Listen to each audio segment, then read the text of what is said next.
성경으로 어제부터 이제 넘어가게 되어졌는데, 우리가 2달 동안에 걸쳐서 이 에스겔 성경을 함께 묵상하시면서 좀 어렵고 여러 가지 좀 해석하기가 쉽지 않은 그런 부분들이 있는 성경이지만, 그래도 우리가 함께 2달 정도 말씀을 받으면서 중요하게 우리에게 새겨주시고자 하는 말씀이 있다, 핵심적인 내용이 있다, 하나님께서 반드시 우리가 명심해야 될, 우리의 인생을 새롭게 하기 위해서라면 반드시 기억해야 될 내용이 있다. 그래서 그 에스겔서 전체 주제를 가지고 한번 우리가 점검하고 우리에게 한번 되새기는 그런 시간이 되면 좋겠습니다. 저는 에스겔서 성경을 이렇게 묵상하면서 에스겔서 성경은 청년의 때를 닮은 성경이다, 그런 생각을 가졌습니다. 청년의 때와 닮아 있다, 에스겔 성경이.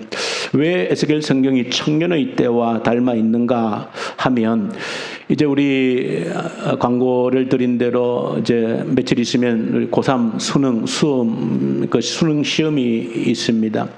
근데 우리나라 어떤 교육의 어떤 그런 흐름을 이렇게 보게 되어지면 10대 때, 그러니까 중학교, 고등학교를 거쳐서 10대, 이제 고3까지 열심히 공부해서 이제 수능 시험을 치고, 물론 수시로 또 이렇게 지원도 하고 지금 이제 대학 준비를 하는데, 전체로 볼 때에 지금 현재 대부분 특별한 경우가 아니라면 10대 때 고등학교를 졸업하면서 사실은 크게 우리 아이들의 방향이 한번 결정이 되어지는 것이죠. 그래서 제가 볼 때는 우리 아이들이 자라가는 그 인생을 볼 때에 10대까지가 한 번의 기회가 있고 주어지고, 그것이 큰 자기 인생의 방향이 결정되어진다, 그런 생각이 듭니다. 그것이 바로 10대 때 한번 기회가 있는 것이 20살이 되기 전에 고등학교를 졸업하면서 한번 크게 이제 아이들에게 한번 방향이, 인생의 방향이 결정되어지는 그런 일이 있다 하는 것입니다. 그러나 우리 청년의 때는 대부분 이제 20대를 중심으로 청년의 때이죠. 지금은 물론 뭐 30, 40대 청년들이 많습니다. 결혼하지 않는 청년들이 많이 있기 때문에, 어쨌든 20대를 중심으로 볼 때에 20대의 청년들에게는 제가 볼 때 인생의 2번째 기회가 있는 때이다는 생각이 듭니다. 아마 많은 우리 교회에 있는 청년들도 아마 10대 때 만족하지 못한 삶을 내가 좀 내 인생을 위해서 후회하지 않을 그런 시간을 보냈다, 아마 그렇게 생각한 청년들은 많지 않으리라 생각하고, 대부분 청년들은 아쉬운 마음들이 있을 줄로 압니다. 그래서 내가 좀 10대 때 내가 좀 더 내 인생을 위해서 변할 수 있는 그런 기회를 확실하게 부여잡지는 못했다, 그런 아쉬워하는 청년들이 많이 있을 터인데, 제가 볼 때 우리 청년 20대는 2번째 기회가 있는 때입니다. 그래도 새롭게 내 인생을 다시 한 번 더 다잡을 수 있는, 새롭게 내 삶의 기회를 부여잡을 수 있는 때가 바로 20대 청년의 때라는 사실입니다. 그렇다고 해서 뭐 청년의 때가 지나면 뭐 40, 50, 뭐 60, 70, 80대 인생의 기회가 없느냐, 그런 의미는 전혀 아닙니다. 오늘 본문에 있는 것처럼 반드시 기회가 있습니다. 그러나 크게 볼 때 우리 청년들에게 20대에 그 인생의 큰 2번째 기회가 찾아오는데, 그러니까 저는 우리 늘 청년들이 그런 말을 하고 도전합니다. 얼마든지 10대 때의 좀 아쉬움이 있다 할지라도 20대에 얼마든지 내 인생을 새롭게 할 수 있는 충분한 시간이 있다, 저는 그렇게 늘 도전합니다. 충분한 시간이 있다는 것입니다. 새롭게 할 수 있는, 새롭게 기회를 부여잡을 수 있는 기회가 우리 청년들에게 있다는 사실입니다. 그렇게 볼 때 왜 에스겔이 청년의 때를 닮은 성경인가라고 할 때, 이 에스겔서 성경, 하나님께서 에스겔을 통해서 선포하고 있는 말씀의 내용을 보면 청년의 때와 같다라고 하는 것입니다. 한 번 10대의 기회를 놓친 자들에게 주신 말씀입니다. 한 번 지나간 기회를 잃어버린 자들에게 주신 말씀이 에스겔서입니다. 한 번 기회를 잃어버린 자들, 한 번 지난 시간에 실패로 지난 시간을 마무리한 자들에게 주신 말씀이 에스겔서 성경입니다. 새로운 기회를 부여잡도록 주신 성경이 에스겔서입니다.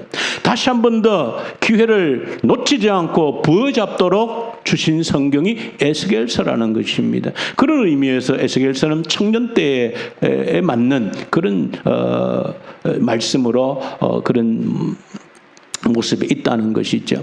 왜 그런가? 하나님께서 구원의 역사를 이루어 가시는 성경 역사를 보면 하나님께서 하나님의 그 오랜 계획 속에서 하나님이 꾸신 꿈들이 언제 출애굽을 통해서 그 꿈이 이루어지는 현장을 성경에서 보여주는 겁니다. 성경 출애굽 사건이라고 하는 것은 성경의 아주 중요한 분기점이 되어집니다. 우리 CBS 우리 성경 공부를 할 때도 그 사실을 제가 강조를 했습니다. 이 출애굽이라고 하는 것은 하나님의 꿈이 출발한 지점입니다. 하나님께서 꿈꿨던 것이 이제 마침내 세상에 드러나기 시작한 때가 출애굽의 역사입니다. 그 하나님의 꿈이 출발해서 어떻게 진행되어졌는지를 성경이 보여주고 있는 겁니다. 그런데 안타깝게도 성경을 보시면 하나님께서 펼치셨던 그 출애굽을 통한 하나님의 꿈이 언제 약 1000년이 지나갈 즈음에 실패로 종지부를 찍게 되어지는 겁니다. 그래서 구약 성경에 여호수아부터 사사기, 열왕기 상하, 그리고 사무엘 상하 이 모든 성경들이 하나님의 꿈, 그 시작했던 하나님의 계획이 1000년간을 지속해 오면서 철저하게 실패했다라고 하는 그 흔적을 가슴 아프게도 우리에게 보여주고 있는 것입니다. 그런데 이 에스겔서 성경은 바로 그 실패를 딛고 다시 일어설 수 있게 하는 이 성경 말씀이, 이 기록의 목적이 오늘 에스겔 성경을 통해서 우리에게 주신다는 겁니다. 그래서 누구나 청년뿐 아니라 한번 지난 시간에 실패의 아픔을 가지고 있는 사람들, 저는 누구라도 모두에게 해당되어진다는 생각이 듭니다. 지금 오늘 내가 살아있다라고 하면 아마 여기 앉아 계신 분들 중에 나는 지금까지 살아온 시간이 너무나 잘 살아서 만족해, 어느 한 조금도 부족함이 없이 만족하게 지난 생을 살아왔다라고 이야기할 수 있는 사람 아무도 없을 겁니다. 아마 이 자리에 우리 어머님들 많이 계시는데 가장 연세가 높으신 어머님들도 내가 이제 80을 살았고 90을 바라본다 할지라도 나는 이제 뭐 만족하게 다 살았어, 그렇게 만족하시면 아무도 안 계실 겁니다. 지난 시간 생각하면 생각할수록 후회스러운 게 많고, 근데 오늘 이 성경 에스겔서는 그런 모든 자들에게, 오늘 눈을 뜨고 살아있는 모든 자들에게 새로운 비전을 주시는 겁니다. 과거에 어떤 실패가 있었다 할지라도, 과거에 어떤 아쉬움의 흔적들이 있다 할지라도 새롭게 될 수 있다라고 하는, 남은 시간 너의 인생이 얼마든지 새롭게 될 수 있다라고 하는 그 비전을 주는 성경이 바로 에스겔서 성경입니다. 그 에스겔 성경은 내용이 복잡하지 않습니다. 복잡한 듯한데 단순합니다.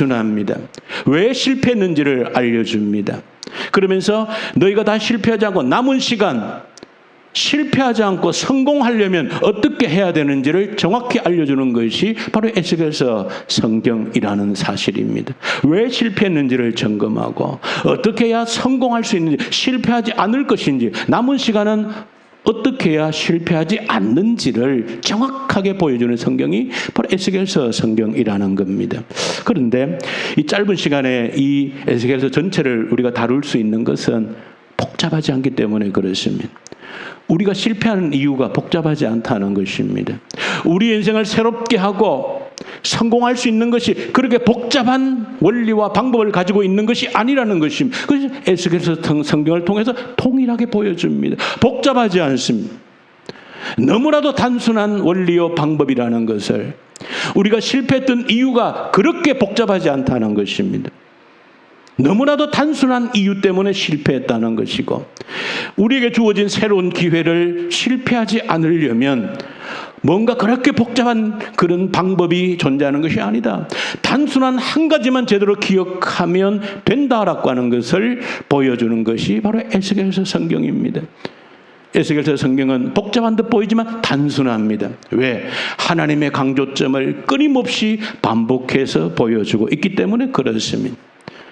지난 설교에서 제가 여러 번 이 사실을 이미 강조를 한 적이 있습니다. 그러나 에스겔서를 여러분들 한번 마무리하면서 다시 한 번 더 이 에스겔서 전체를 통해서 무엇을 우리에게 다시 한 번 더 새겨야 될 내용인가? 에스겔 성경은 1장부터 48장까지인데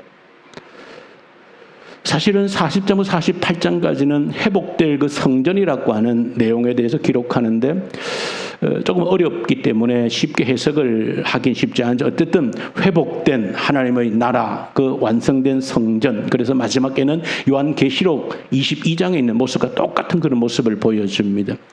근데 그 내용을 어쨌든 제쳐두더라도 1장부터 39장까지의 내용이 심판과 회복에 대한 메시지입니다. 심판이라고 하는 것은 너희들이 왜 심판받는지를 끊임없이 그들에게 일깨워주고 있는 겁니다. 그러면서 너희들이 회복될 때 어떻게 해야 회복될 수 있는지를 새겨주는 것이 1장부터 39장까지의 내용인데 복잡하지 않다고 말씀드렸죠. 단 한 문장으로 함축되어져 있습니다. 그들로 하여금 내가 여호와 하나님인 것을 깨달아 알게 하겠다라고 하는 이 한마디뿐입니다. 이 한마디가 내가 여호와 하나님인 것을 그들로 하여금 반드시 깨달아 알게 하겠다 하는 것이 이 1장부터 39장 속에 65번이 반복이 되어집니다. 서론 부분 빼면 6장부터 등장하는데 6장부터 39장까지 65번, 그러니까 평균 매 장들마다 2번씩 반복이 되어지고 있습니다. 내가 여호와인 것을 너희로 하여금 반드시 깨달아 알게 하겠다는 것입니다. 이것이 바로 너희들이 내가 여호와 하나님인 줄을 깨닫지 못했기 때문에 너희들이 실패한 것이다 그 말입니다. 너희들이 심판을 받는 이유가 복잡하게 다른 데 있지 않다는 것입니다. 내가 여호와 하나님인 것을 너희들이 깨닫지 못했기 때문에, 알지 못했기 때문에 실패했다, 그렇게 진단하는 겁니다. 그러면서 너희들이 실패하지 않으려면, 다가온 시간을 새롭게 회복하려면 이 사실을 기억해야 된다. 너무나 간단한데 왜 실패했을까요? 너무나 단순한데 우리 삶으로 녹아들기로는 결코 쉽지 않다는 것을 보여주는 것이죠. 아무 전혀 복잡하지 않는 내용입니다. 어렵게 해석을 가해야 될 부분이 없습니다. 그럼에도 불구하고 이것이 우리 삶으로 녹아들기는 너무나도 어렵다는 것을 보여줍니다. 우리가 아주 사람을 함부로 대하고 무시하는 사람을 어떤 사람이라 그럽니까? 안하무인격이다, 그런 말을 쓰지요. 안하무인, 눈 아래에 뭐가 없다는 겁니까? 사람이 없다는 것이죠. 제 마음대로 산다는 것이죠. 사람을 살필 줄 모르는 사람, 제 마음대로 사람들을 재단하고 판단하고 무시하는 그런 사람을 안하무인격이다, 눈 아래에 사람이 없다. 근데 에스겔서를 종합하면 에스겔서의 핵심을 한마디로 사자성어로 만들면 안상무신격이다. 눈 위에 하나님이 없다는 것입니다. 눈 위에 하나님이 없다. 그것이 그들이 망한 이유라고 하는 사실입니다. 저 여러분들이 이 단순한 진리가 왜 그렇게 우리의 삶으로 녹아들기가 그렇게 어려운지, 이 백성들에게 하나님께서 사실 에스겔뿐 아니라 수많은 기록들을 통해서 이 말씀을 선지자를 통해서 반복했습니다. 그러나 이 말씀이 그들에게 스며들기에는 너무나도 힘들었다는 사실입니다. 오늘 저와 여러분들에게 이 나라를 바라보면서 위기다 하는 말을 한다면, 경제적인 위기, 정치적인 어떤 국가 안보 이런저런 위기가 있다 할지라도 영적인 안목에서 분명한 위기는 바로 다른 위기가 아닙니다. 하나님께서 우리에게 은혜를 주신 것은 다른 데 있지 않습니다. 내가 하나님임을 나타내기 위해서 우리에게 이 나라에 은혜를 주신 줄로 믿습니다. 그런데 이 나라의 위기라면 그것을 잊어버렸다는 것이죠. 정말로 하나님을 하나님 되시게 하는 것이 우리 삶 속에, 이 땅의 그리스도인들 삶 속에 스며들지 않은 것이 가장 큰 위기인 겁니다. 성경을 볼 때 정확하게 그렇게 진단이 되어지는 겁니다.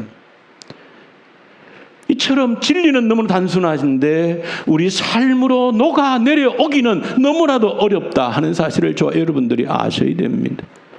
왜 이 백성들이 그렇게 1000년 동안 하나님의 꿈이 실패하도록 했는가? 이 사실이 그들의 몸속으로 흘러 들어가지 않았다는 거예요. 그래서 어떻게 하면 이 하나님의 소원, 하나님이 이처럼 강조하시는 에스겔서 성경을 저와 여러분 읽어보시면 참 어떻게 생각하면 하나님의 모습이 참 애처롭다 할 그런 느낌을 사실 받게 돼요. 왜? 너무나도 똑같은 내용을 반복하고 있기 때문에 그렇습니다. 매 장들마다 내가 너희로 하여금 반드시 내가 여호와 하나님인 것을 너희로 하여금 내가 직녀의 채찍을 때리든지 어떤 일을 통해서라도 너희로 하여금 깨닫게 하겠다는 것이 너무나도 많이 반복되어져 있기 때문에 그렇습니다. 왜 이렇게 어려울까? 우리가 역시 들어도 묵상해도 저 여러분들 삶으로 이것이 내려오기는 너무나도 어려운데 왜 그럴까? 저는 이 원인을 예수님께서 이 땅에 오셔서 행하셨던 첫 번째의 기적을 들여다보면 그 이유를 발견할 수 있다는 생각이 듭니다. 왜 그렇게 어려운지. 또 앞으로 저와 여러분들이 이 어려움을 극복하고 하나님의 이 소원 내 삶 속에 스며들게 하려면 어떻게 해야 되는지 그 방법, 이유가 예수님께 이 땅에 오셔서 첫 번째로 행하셨던 그 기적 속에 비밀이 있다는 생각이 듭니다. 예수님께서 이 땅에 오셔서 첫 번째 행한 기적은 요한복음 2장에 기록되어져 있습니다. 가나의 혼인잔치 사건입니다. 물로 포도주를 만든 사건입니다. 그 사건을 보면 왜 실패했는가? 왜 스며들지 않았는가? 우리는 어떻게 해야 실패하지 않을 것인가?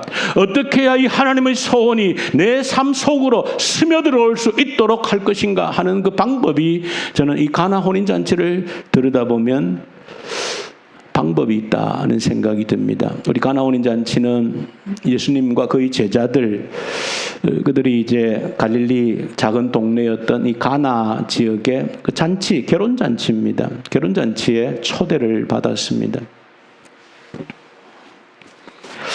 결혼잔치에 초대를 받았는데 예수의 어머니 마리아도 함께 초대를 받았습니다. 그러나 성경이 밝혀주는 것은 그 잔치 신랑 신부나 또 아니면 그 부모와 예수님과 또 마리아와 어떤 친척 관계다 그런 것은 밝혀져 있지 않습니다.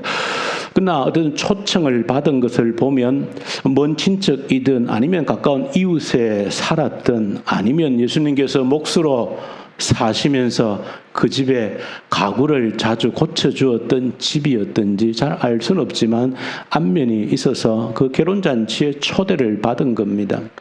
그 결혼잔치에 예수님과 제자들 그리고 마리아 예수의 어머니가 함께 잔치에 참여했다. 근데 잔치에 포도주가 떨어졌다 그렇게 기록합니다. 물론 포도주라는 것은 우리는 술이다 하는 느낌을 받게 되어지지만 당시 유대 지방에서는 음료수처럼 물이 귀했던 지방에 포도주는 마치 마시는 일상으로 마신 음료수로 주로 또 사용되어졌던 그런 것이 포도주입니다. 포도주 잔치집에 떨어진 겁니다. 물론 잔치집에 포도주가 떨어졌다는 것은 참 좀 어려운 일이죠. 요즘도 우리 결혼잔치를 하면 요즘은 사실은 이제 집에서 음식을 잘 하진 않지요. 주로 이제 식당에서 이렇게 손님들을 대접하는 그런 잔치를 하게 되어지는데 근데 그 사건을 자세히 들여다보시면 초대받은 예수님과 제자들 마리아가 포도주가 떨어진 그 사실에 대해서 예수님과 그의 어머니 마리아가 주고받은 대화를 보시면 마리아가 사실은 예수님께 이야기를 합니다. 포도주가 떨어졌습니다. 근데 그 어머니의 말에 예수님의 대답을 보시면 그게 나와 무슨 상관이 있습니까? 또 좀 더 애매한 말로 말씀합니다. 내 때가 아직 이르지 않았습니다. 그렇게 이야기를 합니다. 조금 이렇게 그 어머니와 예수님과의 대화를 보면 어머니의 그 부탁에 예수님은 좀 어떤 쌀쌀하게 거절하는 듯한 그런 인상을 풍깁니다. 그러나 예수님께서 나와 무슨 상관이 있는가 그 일이 그 내 때가 아직 이르지 아니했다 하는 것은 물론 우리가 깊은 의미를 많이 묵상해낼 수 있는 그런 내용입니다. 주님은 이 땅에 오신 그 유일하신 목적 이유 십자가를 지시는 그 사건을 두고 염두에 두고 말씀하셨던 것을 짐작합니다. 그러나 그 가나 포도주가 떨어진 그 잔치집에서 볼 때에 예수님은 어쨌든 그 어머니의 청을 거절을 합니다. 거절을 했는데 그 뒤에 마리아가 예수님 분명히 거절을 하셨는데 마리아는 다른 행동을 합니다. 누구에게? 그 잔치집에 수종 들고 있는 종들에게 어떤 말을 하는가 하면 불러서 너희들이 예수님께서 어떤 말을 하시든지 순종해라. 그렇게 당부를 합니다. 좀 이렇게 뭔가 대화가 이어지는 것을 보면 뭔가 좀 특별한 겁니다. 분명히 예수님은 거절하셨는데 마리아는 종들을 불러서 예수님께서 무슨 말씀을 하시든지 그대로 따르라는, 순종하라는 겁니다. 그래서 마리아의 말대로 곧장 이어서 예수님께서 그 종들에게 그 항아리에다 물을 채우라 하시고 나중에 그것을 떠서 잔치집에 내어주라 할 때 물이 포도주로 변한 첫 번째 예수님의 기적이 일어난 겁니다. 자, 여기서 마리아는 어떻게 해서 그렇게 행동할 수 있었을까? 거절했는데도 어떻게 마리아는 종들에게 예수님이 무슨 말씀을 하시든지 순종하라는 그런 말을 어떻게 확신을 가지고 할 수 있었겠는가라고 하는 것입니다. 생각해 보면 여러분들도 간혹 잔치집에 초대받아서 가지 않습니까? 근데 잔치집에 초대를 받은 사람은 물론 잔치를 축하해주고 또 혹여나 그 잔치집에 음식이 모자란다 한들 불편할 수는 있겠지만은 그 크게 물론 뭐 신랑 신부의 입장이든지 아니면 그 신랑 신부의 부모의 입장이라고 하면 좀 책임감을 느끼겠죠. 손님들에게 넉넉하게 음식을 대접하지 못했을 때 그 신뢰가 되어지는 것이기 때문에 그 불편함, 그 아주 그런 문제가라고 생각되지만 초대받은 마리아로서 예수님으로서는 사실은 그렇게 깊이 관여해야 될 문제도 아닌 것입니다. 뭐 그냥 지켜보고 있으면 될 일입니다. 굳이 나서서 해야 될 일도 아닌 것입니다. 어쩌면 예수님께서는 그런 의미로 거절했을는지도 모르겠는데 마리아는 종들에게 무슨 말씀을 하실지라도 들으라는 겁니다. 왜 마리아는 그렇게 이야기할 수 있었겠는가? 저는 곰곰이 묵상해 볼 때에 이 세상에서 살았던 사람 치고 누구보다 마리아보다 예수님을 더 정확히 알고 있는 사람은 없다. 왜? 마리아는 자신이 친히 성령으로 잉태했습니다. 세상 어떤 사람도 의심한다 할지라도 마리아만큼은 확실히 알고 있는 것이죠. 내 뱃속에 잉태된 아이는 성령으로 잉태됐다는 것을 누구보다도 가장 잘 알았고 마리아는 그 잉태된 아이를 자신의 뱃속으로 낳아서 길렀습니다. 그리고 30년간을 함께 살았습니다. 그러니까 마리아는 그 예수님이 낳아서 어린 시절부터 청년을 지나면서 장성할 때까지 그가 우리가 추측하기는 오랜 시간 동안 아버지의 그 요셉의 뒤를 이어서 목수의 일을 한 것으로 추측을 합니다. 왜? 아버지가 목수였으니까. 그렇게 예수님도 어머니를 함께 도우면서 생계를 책임지면서 동생들을 보살피면서 함께 30년을 사신 겁니다. 마리아는 이 세상의 그 누구보다도 예수님을 가장 잘 아는 사람입니다. 어떤 감정을 가지고 있는지, 어떤 일에 어떻게 반응하는지를 누구보다 잘 알았던 사람이 누구냐? 마리아라고 하는 사실입니다. 그러니까 적어도 마리아가 확신했던 것은 이 잔치집에서 뭔가 곤란한 일이 생긴 겁니다. 어떻게 생각하면 대수롭지 않게 지나칠 수도 있겠지만 그러나 그 잔치를 배설한 주인들에게는 참으로 당혹스러운 일이 되어지는 것이죠. 그때 마리아가 느낀 것은 내가 평소에 알고 있는 예수님은 대수롭지 않게 지날 수 있는 일이지만 내가 알고 있는 예수님은 결코 이런 난처한 일을 그냥 못 본 채 지나치시는 분이 아니라는 것을 정확히 알았던 사람이 마리아라고 하는 겁니다. 마리아가 그렇게 행동한 것은 예수님에 대해서 너무너무 잘 아셨기 때문에 그렇게 행동한 겁니다.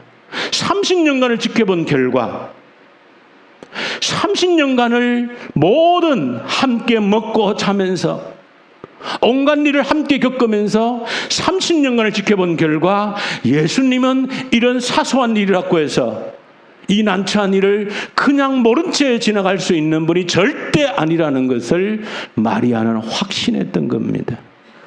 30년간을 보고 깨달은 그 사실이기 때문에 확신에 차서 이야기를 한 겁니다. 종들에게 예수님께서 무슨 말씀을 하시든지 그대로 순종해라. 여기서 저와 여러분들은 중요한 사실을 깨달으셔야 됩니다. 무엇을 깨달아야 됩니까? 우리 하나님께서는 우리의 아주 작고 사소한 일에 엄청난 관심을 가지고 있다는 사실을 깨닫는 겁니다. 이것이 얼마나 중요한지 모릅니다. 이것이 실패와 성공을 가르는 갈림길이라는 사실입니다. 우리가 실패하는 이유가 어디 있는가? 이 사실을 깨닫지 못하기 때문에 그렇습니다.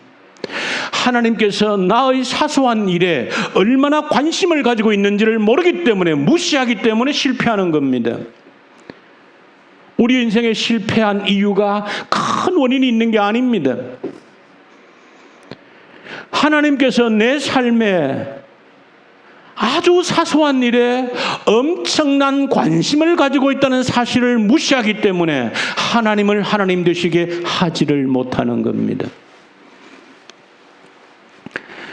구약성경 에스겔을 통해서 내가 여호와 하나님인 것을 너희로 하여금 반드시 깨달아 알게 하겠다라고 하는 이 하나님의 단호한 의지, 너무나 단순한데 너무나 분명한 이야기인데 왜 우리 삶 속에 이 사실이 흘러들어오지 않아서 이스라엘 백성들은 천년간 이어져 오던 하나님의 꿈이 무참하게 실패로 돌아가는 그런 이유를 만들었는가?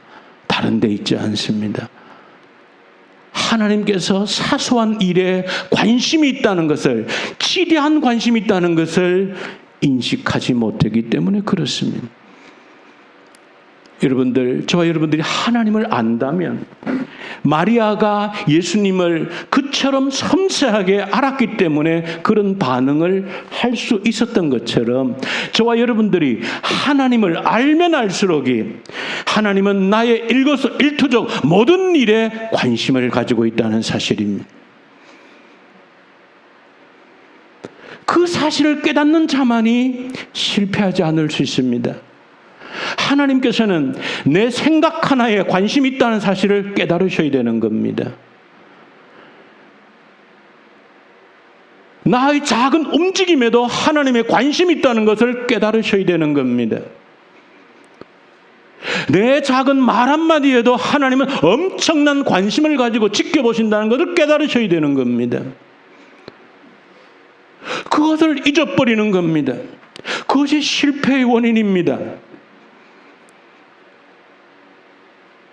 내가 하루에 눈을 떠서 일어나서 하루 24시간을 사는 모든 삶의 순간순간에 하나님은 관심을 가지고 있다는 것입니다.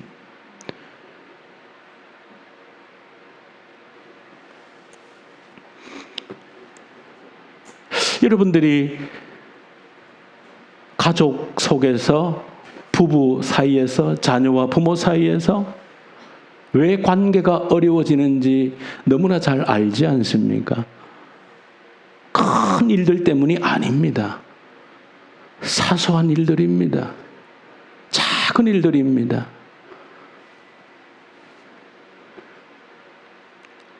부모가 언제 제일 기뻐합니까?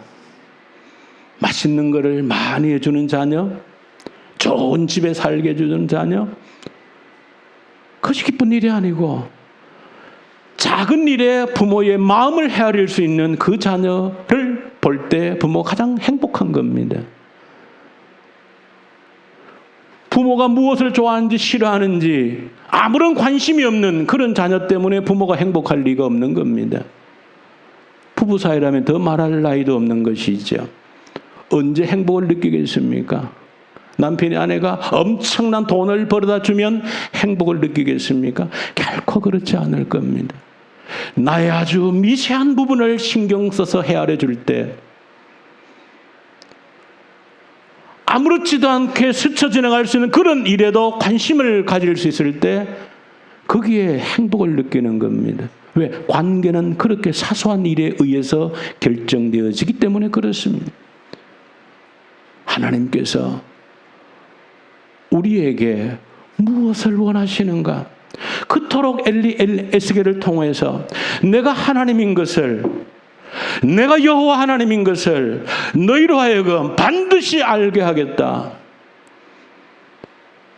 이것을 깨닫지 못하면 실패하고 깨달으면 성공하는데 어떻게 해야 되는가? 하나님께서 나의 아주 사소한 일에 엄청난 관심을 가지고 계신다는 사실을 깨달을 때 가능한 것입니다.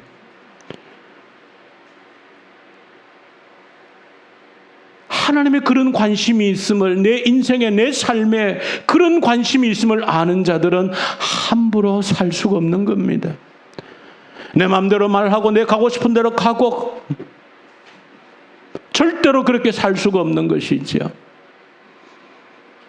말 한마디 한 속에 작은 행동 하나에 하나님의 관심을 기억하면서 하나님이 기뻐하실지 하나님이 싫어하실지를 염두에 두는 자가 하나님의 하나님 되심을 인정하는 자인 겁니다. 이것이 저와 여러분들의 실패와 성공을,